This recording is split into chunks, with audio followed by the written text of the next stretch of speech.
So let's bring in retired Colonel IDF intelligence officer and Reichman University International Institute for Counterterrorism Director Miri Eisin.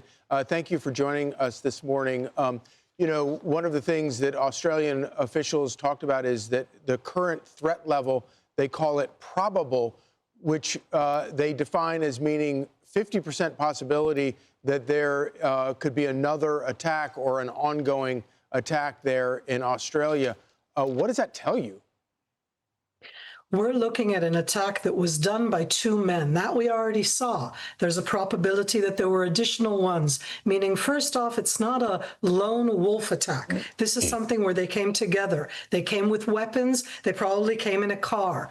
With the possibility of a car, you could have additional weaponry out there. You could have explosives. This could have been, let's first attack the Festival of Light, the Hanukkah festival, the Jews on the beach, and then, in addition, add in additional types of weaponry, as I say, explosives of different type. So when we're talking about a heightened level, I'm assuming that right now the New South Wales police that the Australian Prime Minister just mentioned are looking at these different men, who they were connected to, where they were, are there additional explosives, and even more than that, Hanukkah is 8 nights. This is the first night. Are there additional targets? Synagogues, different Jewish places.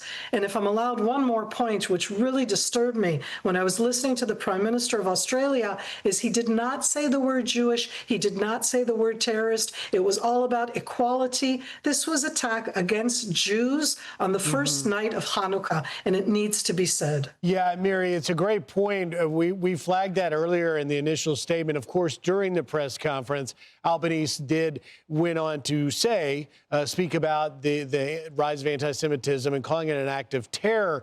What's interesting to me, though, is you did hear from the press in Australia. They were really pressing Prime Minister Albanese about whether or not his government has done enough to heed warnings of attacks such as this. And if you were listening to our chief foreign correspondent, Trey Eames, just a moment ago, the live shot he has the Kyria behind him. That's, of course, Israel's equivalent of the Pentagon, and he's saying they're meeting there now. So what can you take us inside with, obviously, your experience? What might officials in Israel be looking at dealing with potential future attacks in places like Australia, where there is fair criticism that warnings may not have been taken seriously enough?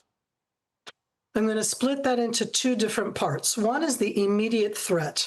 Israel has already in the past, and Australia has acknowledged it, that the Islamic regime of Iran, has already been involved in trying to recruit and arm in Australia using targets against Israel. So that we already have that out there, and this needs to be acted on more. This type of attack, where you have individuals who, at least on the one, they've said he is Australian. That means that he was either recruited, somebody probably paid him. How did they get the weapons, especially if they have additional explosives?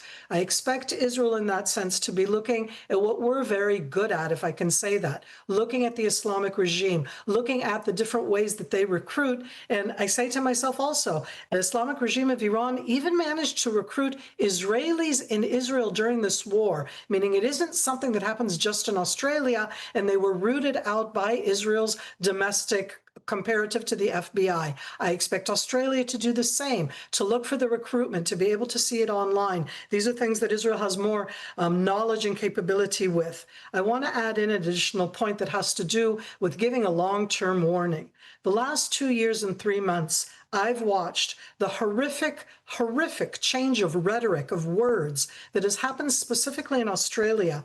Trey before mentioned Arsen Ostrovsky, a wonderful man who immigrated to Israel from Australia and just moved back to Australia like a month or two ago to head there an Australian Israel Jewish organization. And he was wounded today on Bondi Beach, and they've showed him in the news. And I say that because when we talk about what's been happening in Australia, That horrific words bring about extremism. When people see how extreme things are, they think that the words are okay. And if somebody does not stand up and talk against the extreme words, you recruit on board extreme people. And I'm waiting to see who were the terrorists, how they were recruited. And to me, the most important now is preventing the next attack, making sure that right now, immediately, they've uncovered all of the capabilities, but in long term, those who recruited these men to go do it, they didn't wake up in the morning and decide to attack on Bondi Beach. They went to a Jewish event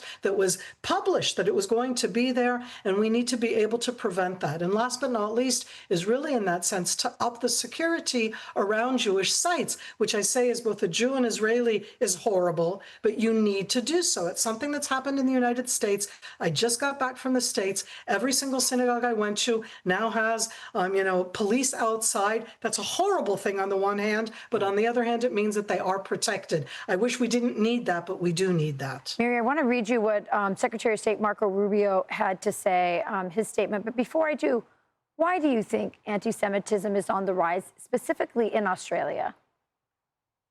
I'm going to give the sad, full answer, because for the last 2 years and 3 months, and it had to be latent before for it to come out in this way, Israel has been posed as the worst country on earth, and anything associated with Israel is the worst thing on earth. That means that me, Miri, sitting right now in Tel Aviv, Trey that we saw before, we're the worst people on earth. We're so horrible that we are dehumanized. My heart can go out to the horrible war that we've been fighting for the last 2 years and 3 months. For a moment, I don't think that it's not easy in Gaza, and I absolutely acknowledge the horrific war that's gone in Gaza. Hamas started that war on October 7th. There is no pretty war. I don't think that this is a pretty war, but that is in the background of using that backdrop, of that Hamas attack, of Hamas using its own population as its own human shield inside the Gaza Strip, and then blaming Israel for everything in the world, and using that as a premise to attack Jews worldwide. And I say it very sadly. I always wanted to be able to separate, people who can say that Jews don't have a right to a nation homeland like everybody else. I can argue with that one. But right now, it has been dehumanized to a stage where Jews are attacked worldwide. Anybody who supports Israel is attacked worldwide, where I can't stand up and talk as a Jew, as a woman, as an Israeli, because I have no right to be able to say anything. And it's not just in Australia, it's also sadly in the United States. Don't ignore it. It's not just from the left, it's from the right. It's everywhere right now. I don't have time to read the statement now, but I just let you know that Marco Rubio put out a statement, our Secretary of State, condemning what happened in Australia. Miri Eisin, thank you so much for joining us. I'm Steve Ducey. I'm Brian Kilmeade. And I'm Ainsley Earhart. And click here to subscribe to the Fox News YouTube page to catch our hottest interviews and most compelling analysis.